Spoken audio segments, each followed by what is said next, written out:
Okay, thank you everybody for coming to this program hosted by the Santa Clara City Library. My name is Megan. I'm an adult services librarian at the Santa Clara City Library. And this program is part of a grant that we got from the California State Library to encourage people to get outside.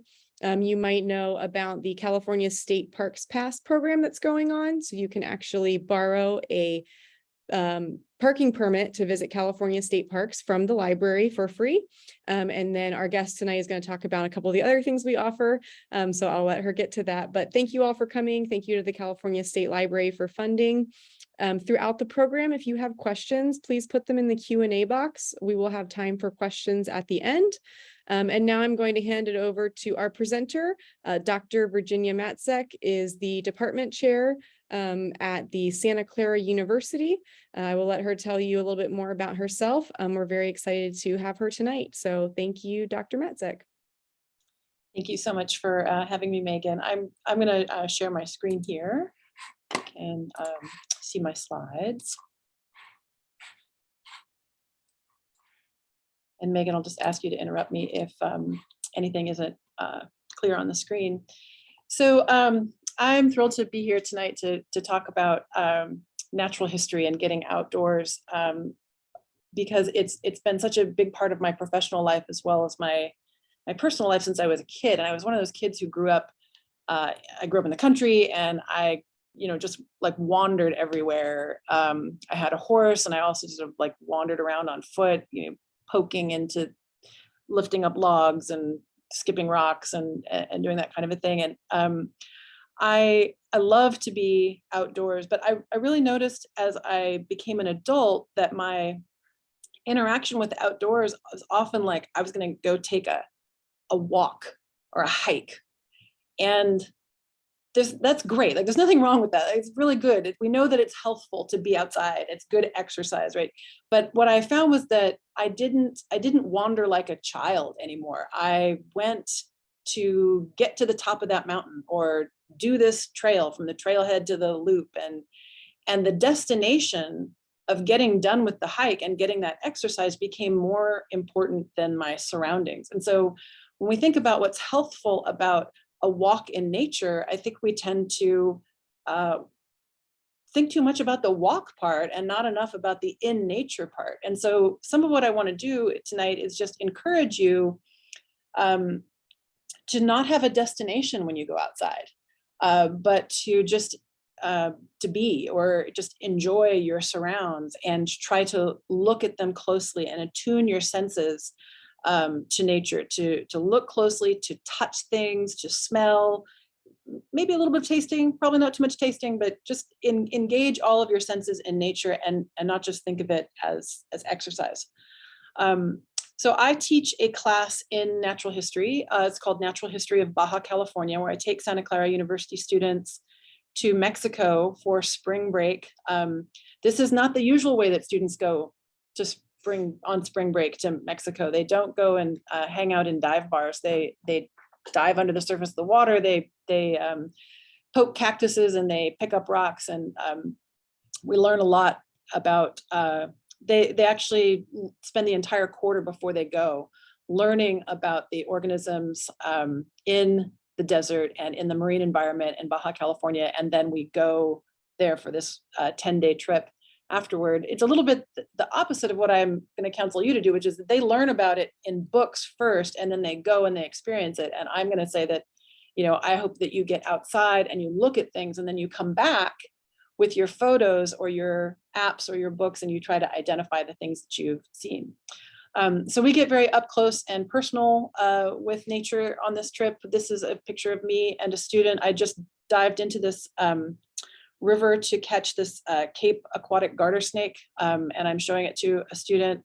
The students take very detailed observations that they draw in their field notebooks, and they try to really look at things to see how they are formed and how they're interacting in their environments. We do some kind of funny stuff, like we found out that scorpions fluoresce under black light. Like if you just buy like a cheap $3 or $4 UV light and you point it at things in nature, you can see some weird stuff like scorpions There aren't a ton of scorpions in California, although we do have some. They're in wet places, not in dry places, so you're maybe not as likely to see them with a black light. But in Baja, you go out and you point a black light around, it's like scorpions everywhere. Students got to come back and be like, I never knew there were so many. So we have a lot of fun, and I have to say that this experience of taking students out into nature in my adult life has completely changed my relationship with nature, and it's gotten me back, like I say, into this willingness to wander like a child and to be more attuned in all my senses to the nature around me. I want to talk a little bit about another experience that I think is good for people about doing natural history and looking at nature close up. And I want to tell you a little bit about this tree, which is a buckeye. So maybe some of you know this species. It's a classic California species of the coast ranges and the foothills of the Sierra Nevada.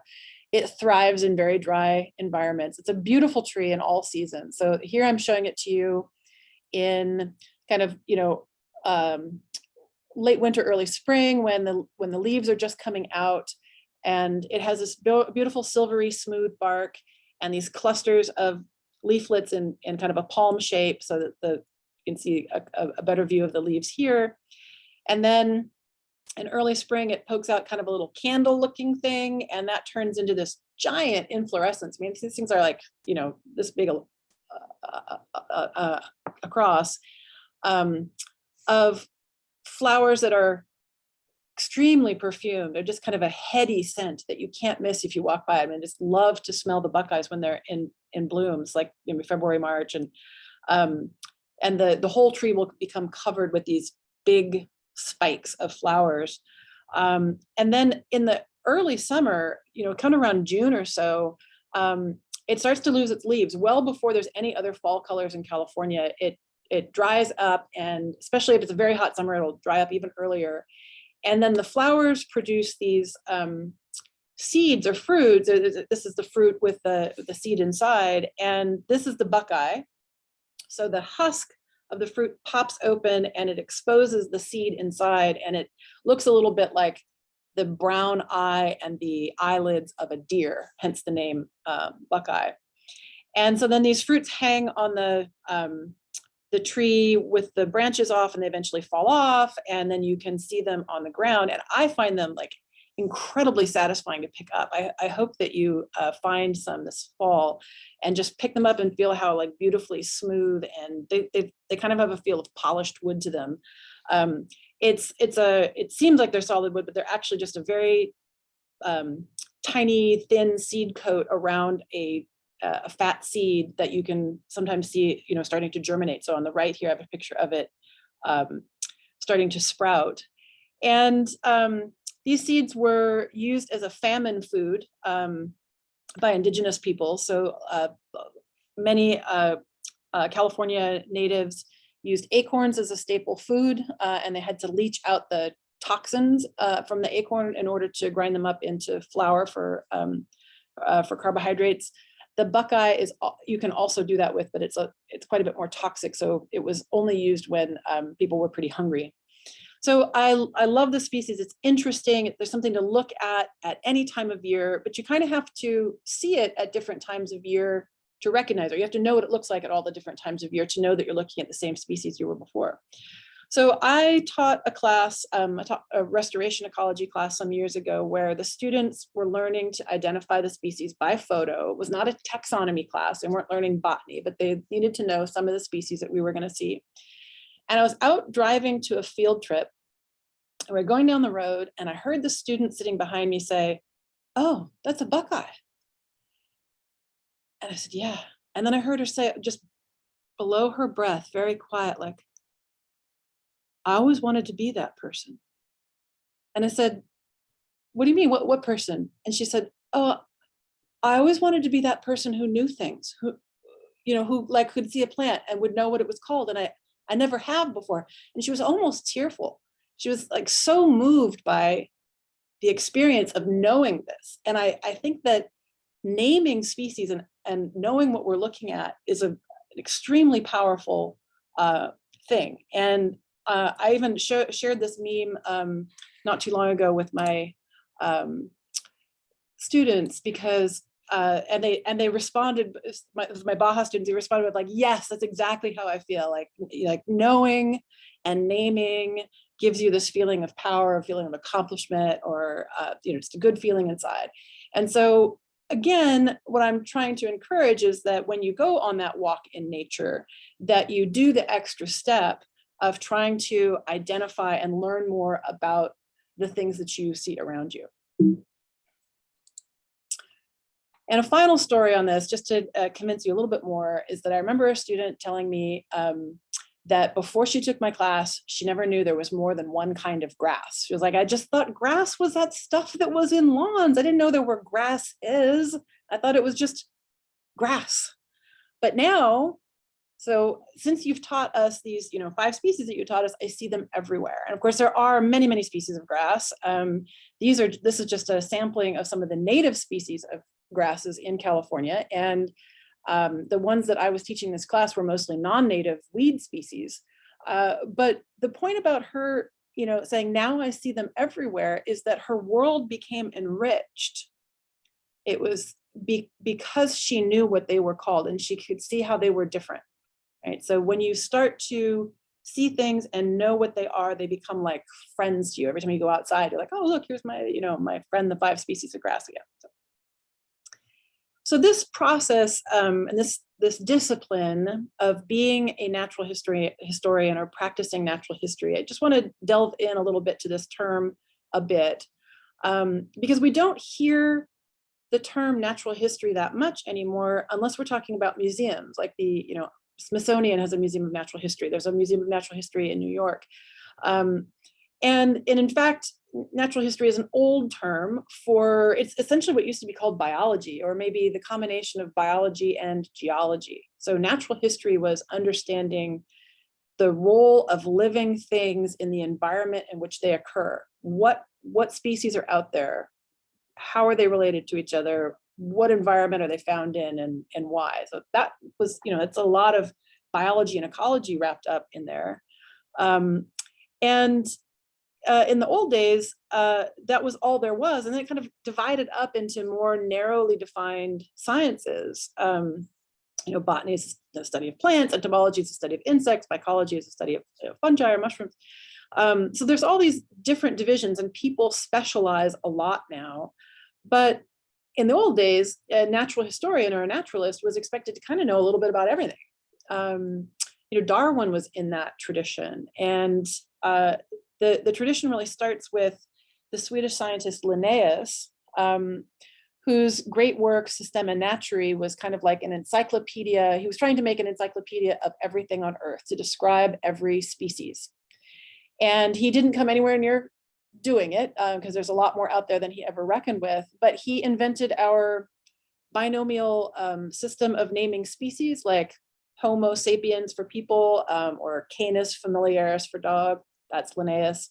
And he came, he sort of flourished scientifically at a time when there was a real vogue among wealthy, educated Europeans for understanding science and for collecting species and curiosities. So in the 17th and 18th century, every well-to-do house probably had a cabinet of curiosities in which the things that you purchased or that you found on your travels abroad, the curiosities that you brought home, even including artworks, or that you purchased from more adventurous collectors than you, who would go on these trips around the world to collect things, would be displayed in your home for people to gawk at. And so it might have been a whole room like this, or it might have been an actual literal cabinet, like these ones that you see in these pictures. The one on the right is full of corals. The one on the left is full of preserved animal specimens in jars.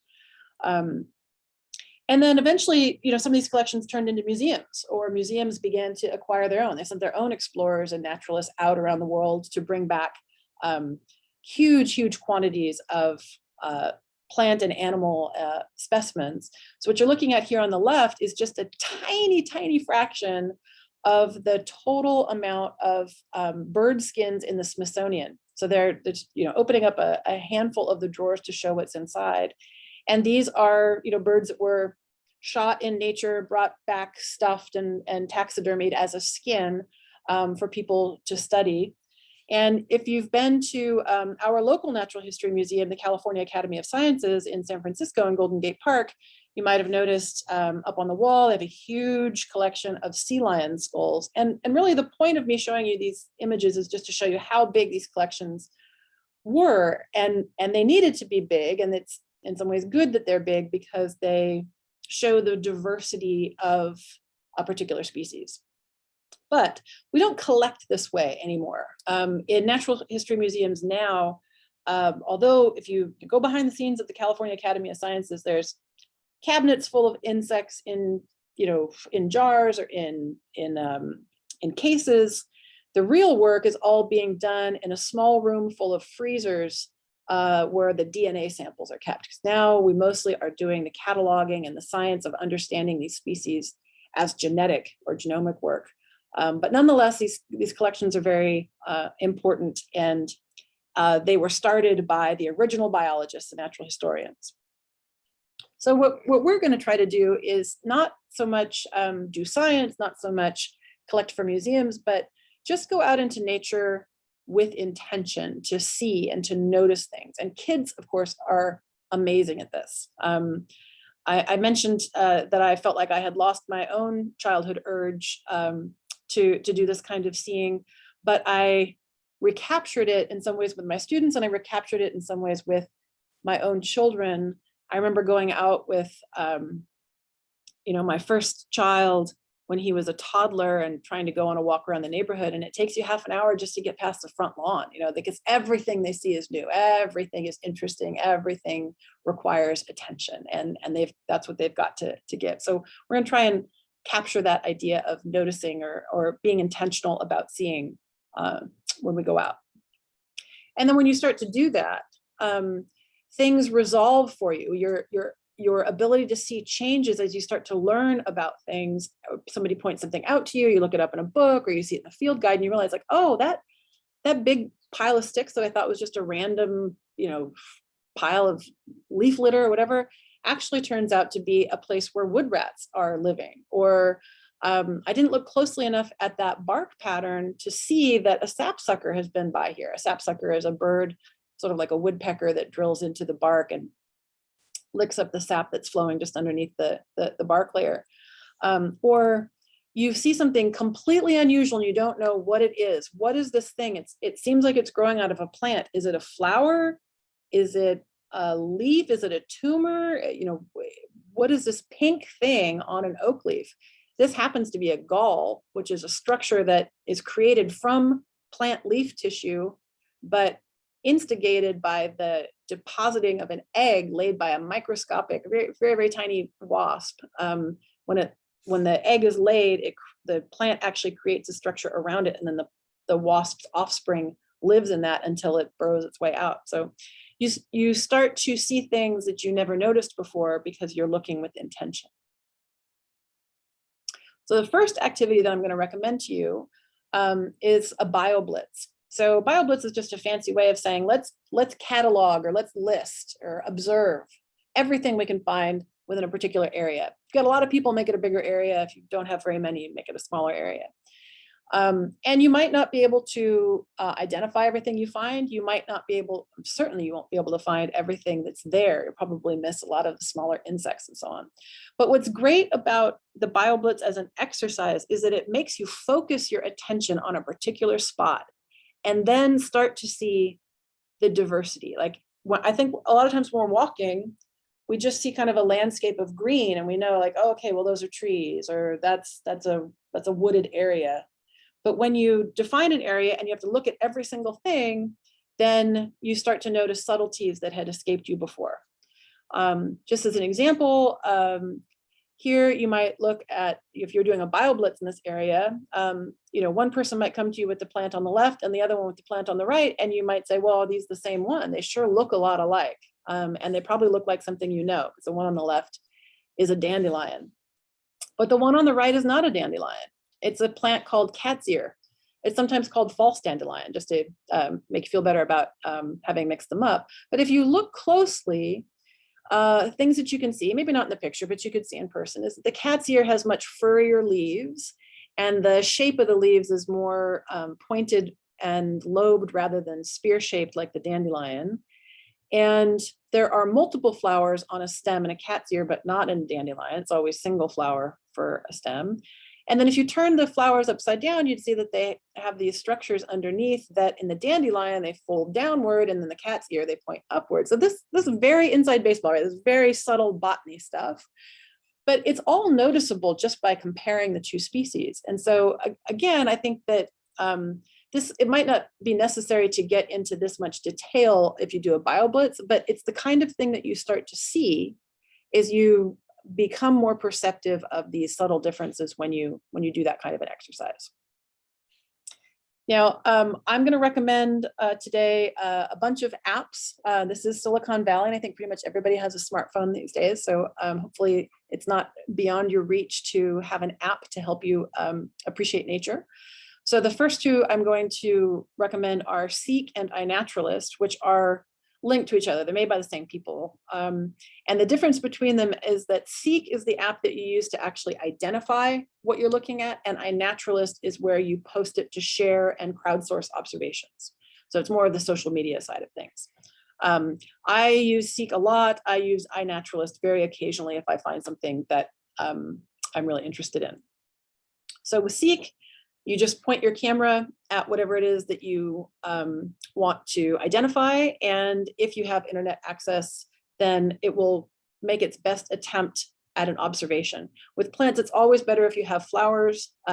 Leaf shape itself is not always the best thing, but I find Seek actually works pretty well with leaf shape as well, because it knows what season you're in and where you are in the world by your location information.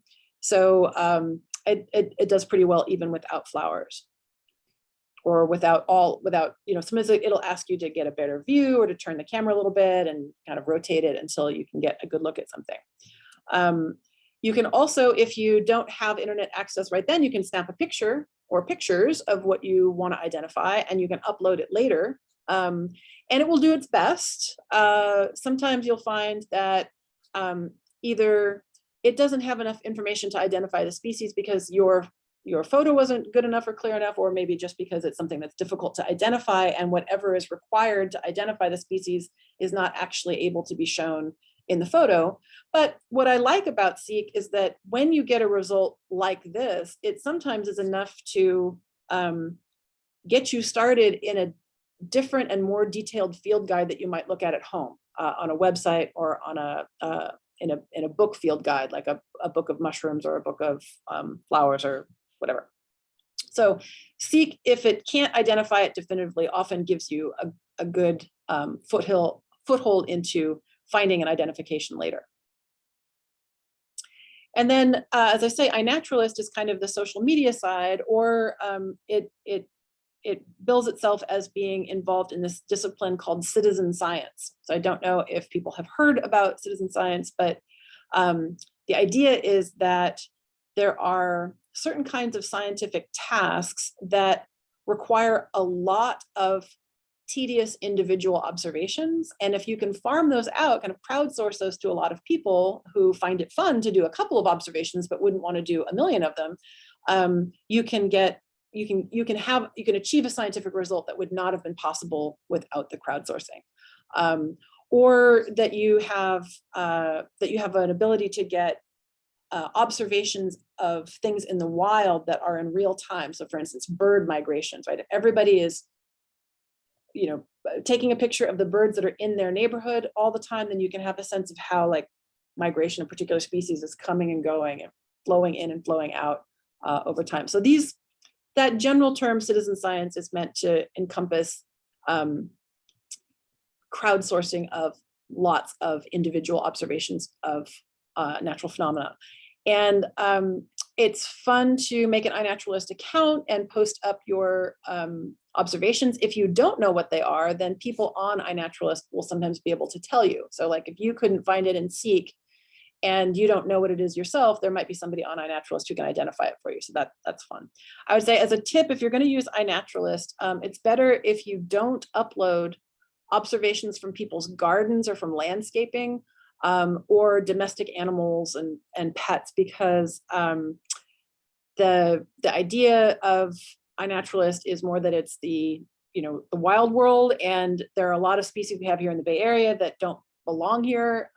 They're in people's gardens, but they're cultivated, but we don't want that to be confused with like a wild observation in an ecosystem.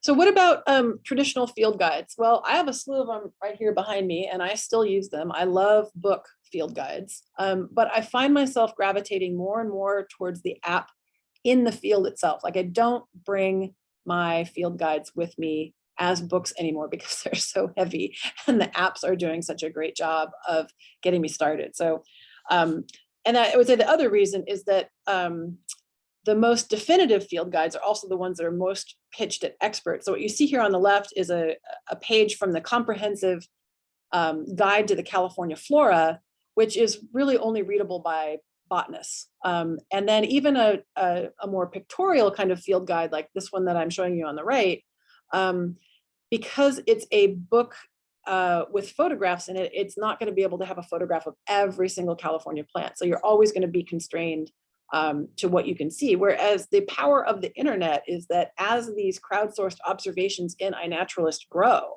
and more people add things that they have seen and identified, the ability of your app to be comprehensive about what you're seeing gets better and better. So I'm a real fan of the apps as a substitute for field guides in the field, and then using the field guide when you get home, or some other source, including online field guides.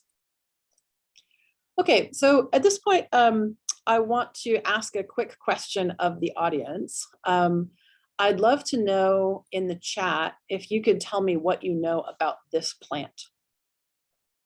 Anything that you know about this plant, what it is, or about how you need to behave with this plant, anything about it, throw it in the chat if you please.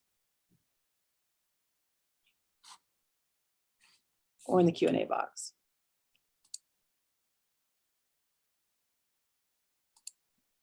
Oh no, somebody said the chat is disabled. Oh yeah, I think I can see you in the chat, but well, go ahead and put it in the Q&A box then.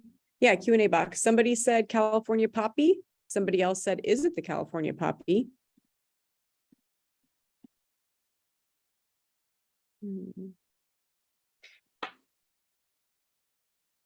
Okay, so it is the California poppy, and it does like sunny environments. It's a native wildflower, absolutely. Anything else you know? Somebody's, I think in the chat there, oh, Megan, you put that it was the state flower. That's true, it is the state flower. Question mark. Yep. It's our state flower, yes it is. You know. So can you pick this plant?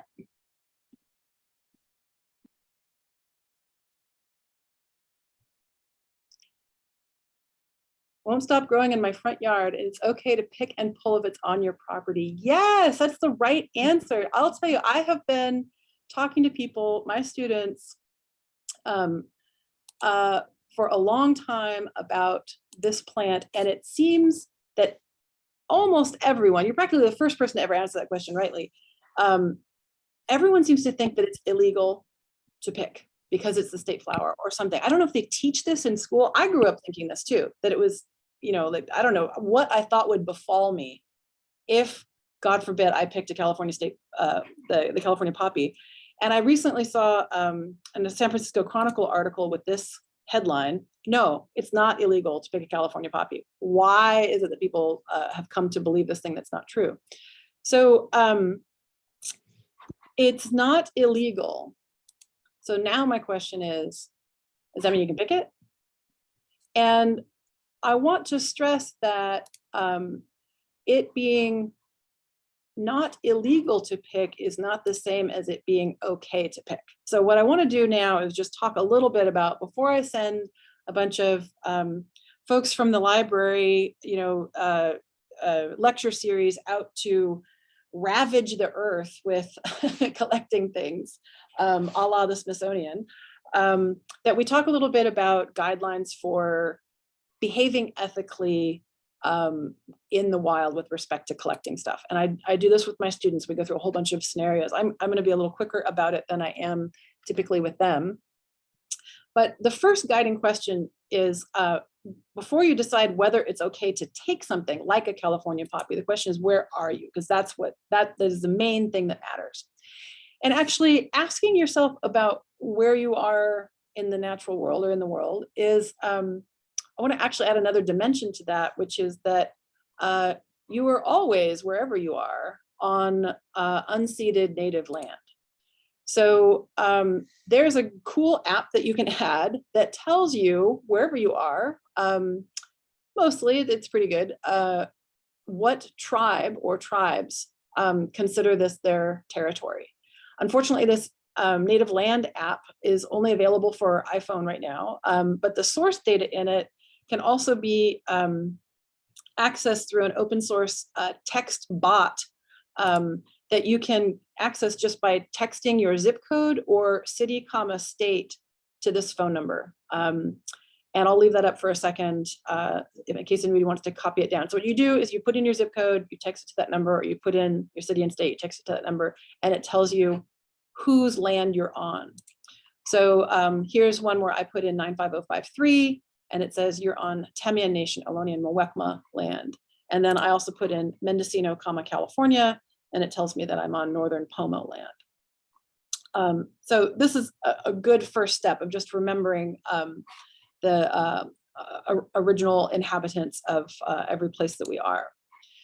So then when you think about where am I, the thing that matters for whether you're collecting or not is what's allowed. Is it private or public property? And if it's public property, what kinds of rules govern collection? So you might find that you're not supposed to go off trail at all, or that particular kinds of things cannot be collected, like mushrooms or wildflowers. And that's really important to abide by. So that's our first goal, is to say, is it allowed or not for me to, take, move, pick up, take home with me any of the things that I'm interested in looking at. And then in the situation where collecting is not expressly forbidden by the rules, then I think there are some other questions you have to go through to decide how you want to behave with respect to taking things home or picking flowers or mushrooms or whatever. And the first is it necessary? Do you actually need to pick it or collect it and bring it home in order to get the enjoyment or identification that you want from it? So sometimes it's just enough to go and look at it closely or to take a picture. And if you can do that, then that's preferable. The second is anything about the way that you're collecting going to detract from the enjoyment of other people in a public space?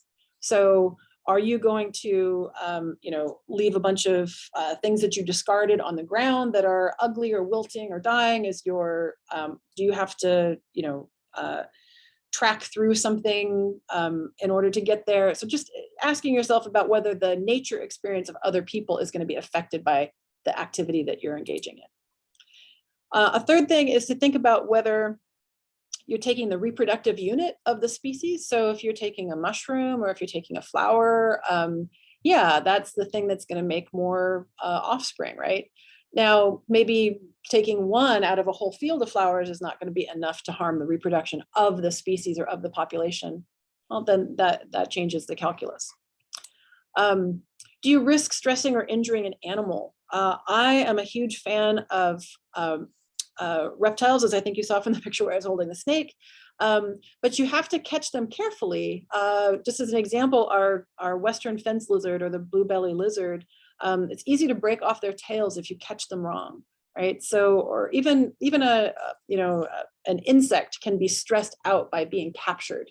If the thing is trying to get away from you, you're stressing it when you hold it.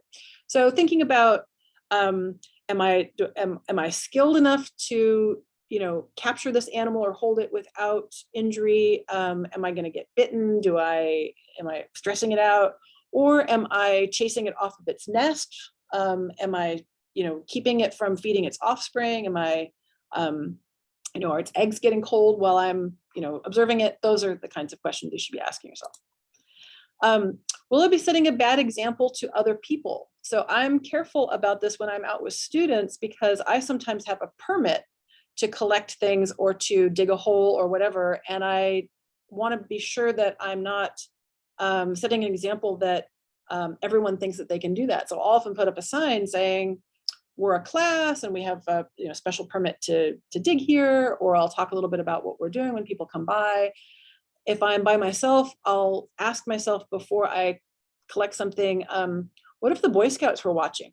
What if the Girl Scouts were coming by? Would I feel 100% confident that this is something that I could show I was doing to a kid and not think that they were going to get the wrong idea about how to behave in nature? And then if I am going to collect, I ask the question of how can I minimize my impact? How can I take fewer, maybe wait until they've reproduced or whatever? How do I make sure that my impact is minimal? So with all of that, I think about something like a California poppy. I don't imagine, even if I can pick one, that I will, because they wilt practically instantly. So they don't survive in a bouquet. I have enough pressed ones from previous classes that I've taught. Probably done picking California poppies in my life. They're not endangered. They grow like weeds. They're everywhere. It would be fine, but I just don't see a need to pick one. They're a great big flower and you can see them well up close without needing to pick. But if I find a bolete mushroom, these are really cool mushrooms that often stain blue when you crush the cells. And I have, and the reaction is kind of instantaneous, like you scrape them a little bit or scratch them or squeeze them and they turn this beautiful shade of dark indigo blue right away as the chemicals in the cells react with oxygen. And that's such a gratifying reaction. I've showed it to students a lot. So I'll certainly pick a bolete if there are several, but I won't let every student pick their own bolete and crush it and break it, right? We try to minimize our impact. Or if I find an owl pellet. Owl pellets are the barf of barn owls. They eat small animals and then they yak up the hair and the bones and stuff. It's not poop, it's regurgitated from their stomachs. But if you dissect them, they're full of all kinds of, they show what the animal has been eating, and that's really interesting. Probably everybody has dissected one of these in 4th grade or something. An owl pellet left on the ground is going to rot in the next rain, and I feel absolutely no compunction about picking them up whenever I see them and opening them up to see what's inside, just because I'm curious. So I have a different view of each of these things based on my estimation of how ethical it is to collect it or to touch it and remove it from its environment. The other thing I want to stress is that I don't want anything that I've said here about ethical collection to encourage you to think of nature as too fragile. I do worry about this, that our leave no trace ethic, which is a good ethic, people have gone a little bit overboard with, and they feel like nature is so fragile that they can't ever get off trail or touch anything or pick up anything. So I just want to assure you that nature, anywhere you go, is not going to be harmed if you do any of these kind of kid things. There are things that I think of as kid things, to go look at a flower and let a bug get on you and, skip a rock and put an acorn in your pocket, like do all of those things. It's definitely fine to do them. Okay, so let's talk about another activity. This is mushroom identification. And I want to be super clear that I am not a mycologist and I don't have any formal training in the study of mushrooms. I just think they're cool. They're so beautiful. There's so many kinds. They're so understudied. And they also have this kind of, ephemeral nature where they just pop up after a rain and then they're only around for a little while and then they're gone. We have a tremendous variety of fungi in California, and it's worth doing a simple thing to try to identify one, and that's making a mushroom spore print. So to get started with making a spore print, you should ideally choose a mushroom that has gills. So not all fungal fruiting bodies actually have gills underneath, but these are the gills here. And spores are going to drop out of these when you make the spore print that are going to help you identify it. So this is a mushroom from my front yard that came out of the mulch that I was using in my garden. And I picked it and I put the caps gill side down and I put them over a piece of paper and left them overnight. And used both white paper and colored paper, because some mushrooms actually have white colored spores, and you won't be able to see the spore print if you just put it on white paper. So always include some kind of darker colored paper in there. When you leave it overnight, it can also help if you put a little cup or a glass or a bowl over it, because it keeps the moisture in and it will help more spores drop. I didn't do that in this case and it turned out fine. And then in the morning, you will see a print made by the spores falling out of the gills. And it's the color of the spores that is diagnostic for a lot of fungal fruiting bodies. So this is, if you go to any mushroom book for identification, if you don't have the spore print, you'll have a very difficult time figuring out what you've got.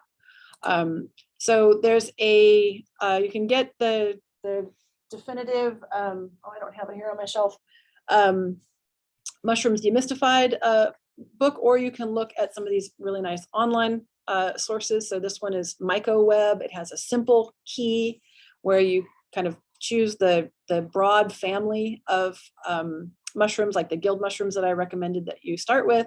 And then you identify the spore color, and then you have a series of choices that will be described in fuller detail and with more photos.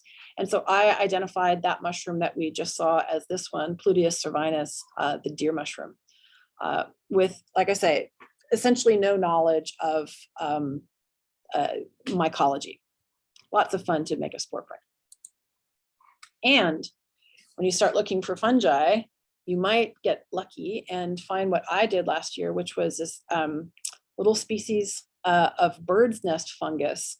So what I'm showing you here are 3 essentially mushroom caps of this fungus. The one here on the left is still totally enclosed. It hasn't opened yet. It's got its cap fully on it. This one, the cap has come off, and the fruiting, the spore producing parts of the organism are here in kind of a jelly, like a little gelatinous goo.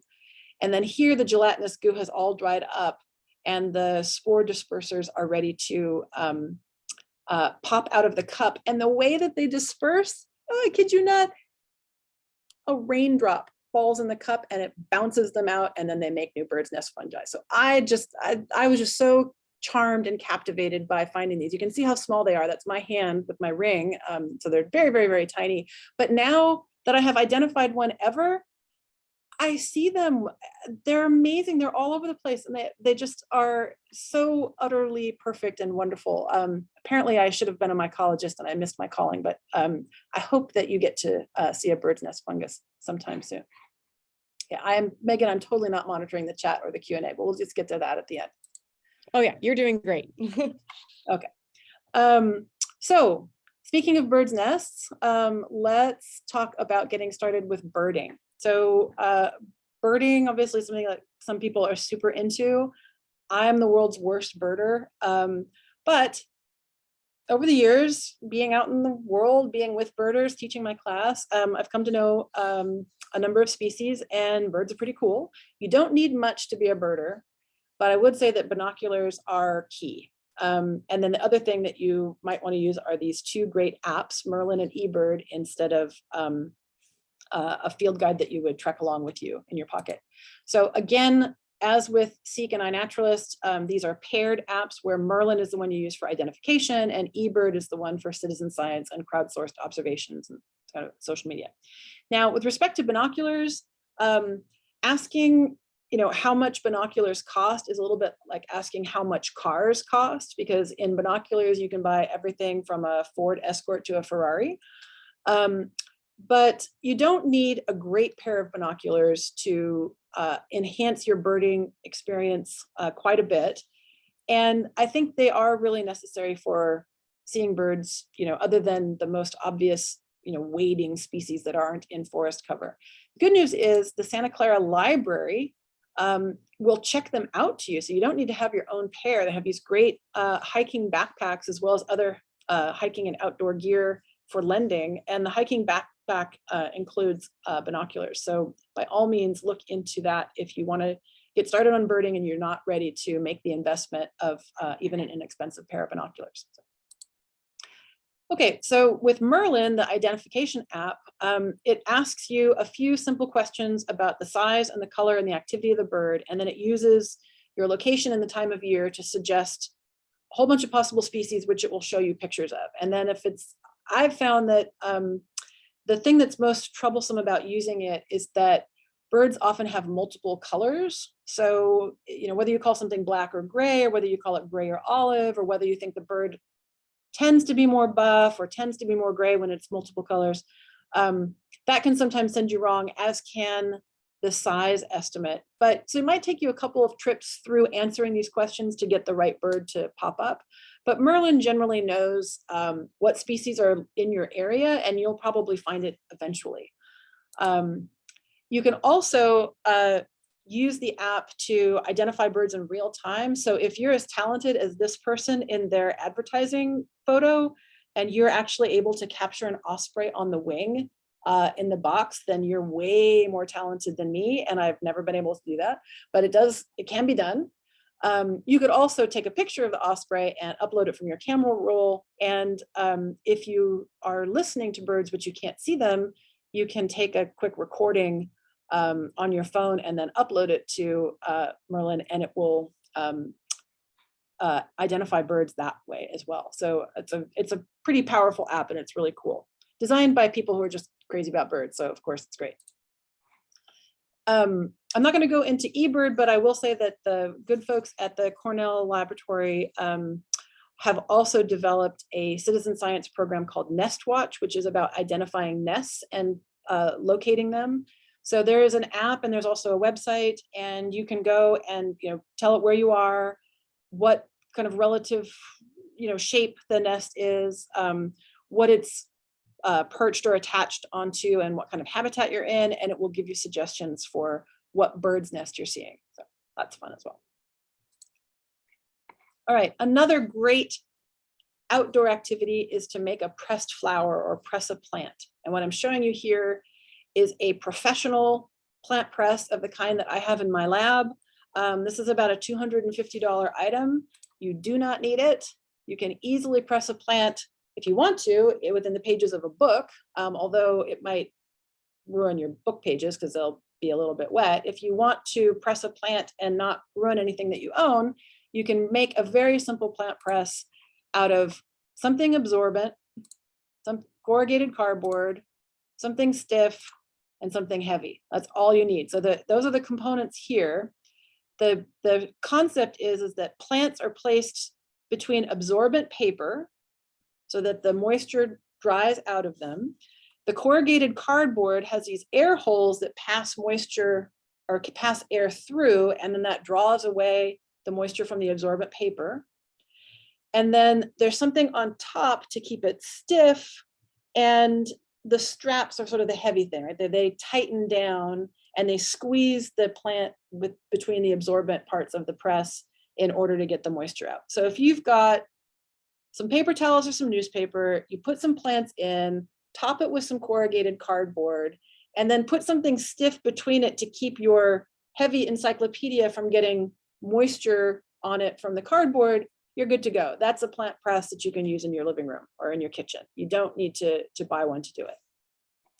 And then, you want to arrange your plants attractively, flatten them out in a nice way. And if they're indoors where it's warm and dry, you'll have plants in just a couple of weeks. And this is another kind of quick Victorian naturalist field activity to do. And you can do all kinds of fun things with pressed flowers. All right, I'm going to finish up here with a couple more activities to make sure we're on time. I don't have a good online or web app to recommend, or phone app to recommend for tracks, but animal tracks is another kind of cool thing, because we often don't see animals when we're out hiking in the wild because we are making too much noise and we're too big and scary. But you can see what has been passing by in the dust or in the mud. My tips are to look near water sources and early in the day before they've gotten covered up by other tracks. And if you're going to try to identify them later, put your hand down or a coin down with the track before you take your picture so that you can use that for scale before you, when you go to identify it later. Okay, and then I don't want to neglect the night sky. So there are tons and tons of guides to stars and constellations out there. They're probably all fine. Sky Guide is the one that I have relied on for a long time. It has its little icon image is Cassiopeia. It lets you, you know, essentially uses the gyro in your phone and your location and the time of year to tell you what stars and constellations you're looking at. And it has been, I have learned so much about stars just from using the app. Like I don't know a lot about celestial phenomena, but I really know the constellations that I see regularly in the summer and in the winter, in the early evening when I'm out. And Sky Guide has helped me get there just through repetition, just through looking at them again and again and seeing like, oh yeah, okay, these come around again.